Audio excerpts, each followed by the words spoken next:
اگر کوئی شخص جس کی داڑھی بڑی ہو اگر وہ کٹاتا ہو داڑھی اور اگر اس کو امامت کے لیے کھڑا کیا جائے تو اس کے پیچھے نماز پڑھنا کیسا ہے؟ کتنا کٹاتا ہو داڑھی؟ اگر داڑھی اس کی ہے تھوڑی تھوڑی اتنی جی، اگر وہ امامت کے لیے نماز پڑھائے تو اس کے پیچھے نماز پڑھنا ہمارے لیے کیسا ہے؟ جی، مطلب داڑھی کٹے ہوئے کے پیچھے نماز پڑھنا کیسا ہے، یہی مسئلہ ہے۔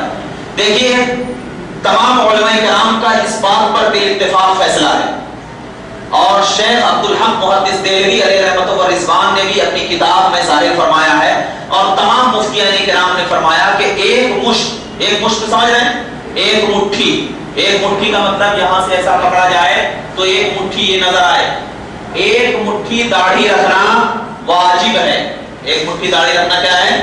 واجب ہے۔ اور ایک مٹھی سے اگر کسی کی داڑھی لمبی ہو تو اب وہ شخص کٹا سکتا ہے ایک مٹھی تک کیا کر سکتا ہے؟ وہ شخص کٹا سکتا ہے۔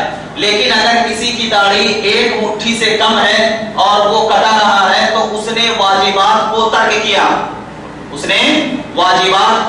کیا، یعنی واجبات کو چھوڑ دیا، اور بالاتفاق بالاجماع یہ مسئلہ ہے کہ جس نے واجبات کو ترک کیا وہ فاسق ہے۔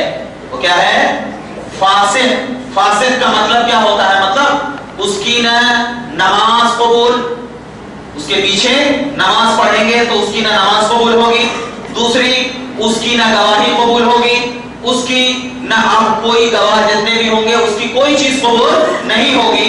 تو ایک مشت سے اگر کسی شخص کی داڑھی کم ہو اور وہ کٹا رہا ہو داڑھی، اگر ایک مشت سے پہلے ہی کم ہے لیکن کٹاتا نہیں ہے تو آپ اس کے پیچھے نماز پڑھ سکتے ہیں، لیکن اگر ایک مشت سے کم ہے اور وہ کٹا رہا ہے تو وہ فاسق معلن ہے، اس کو علی الاعلان سب کے سامنے توبہ کرنا پڑے گا، اور اس کو یہ دل میں کرنی پڑے گی کہ آج سے میں نے کٹا لیا ہے داڑھی لیکن اب سے میں داڑھی نہیں کٹاؤں گا۔ اگر اس نے توبہ کر لیا تو اب اس کے پیچھے نماز پڑھنا بالاتفاق، کسی کا اس میں اختلاف نہیں ہے، بالاتفاق یہ مسئلہ ہے کہ اس کے پیچھے جتنے بھی لوگ ابھی نماز پڑھ رہے ہوں تمام کی نماز واجب الاعادہ ہے، دہرانی پڑے گی، کسی کی نماز نہیں ہوگی۔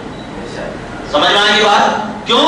اس لیے کہ جو واجبات ہوا کرتے ہیں واجبات کو چھوڑنے والا کیا ہوتا ہے؟ بالاتفاق فاسق معلن، اس وقت تک اس کے پیچھے نماز نہیں ہوگی جب تک کہ وہ علی الاعلان توبہ نہ کرے۔ تو اگر ہم اپنے سے پڑھے، اگر جماعت پڑھا رہے ہو تو اپنے سے پڑھ سکتے ہیں نماز؟ کون؟ بنا جماعت کر سکتے ہیں اگر؟ ہاں، بنا جماعت آپ پڑھ سکتے ہیں، اس میں کوئی حرج نہیں، کیونکہ آپ کی نماز ہی نہیں ہوگی، لہذا ہم کو چاہیے کہ ایسے امام کو ہی مسجد میں مقرر کرے جو امام کے بالکل باشرہ ہو۔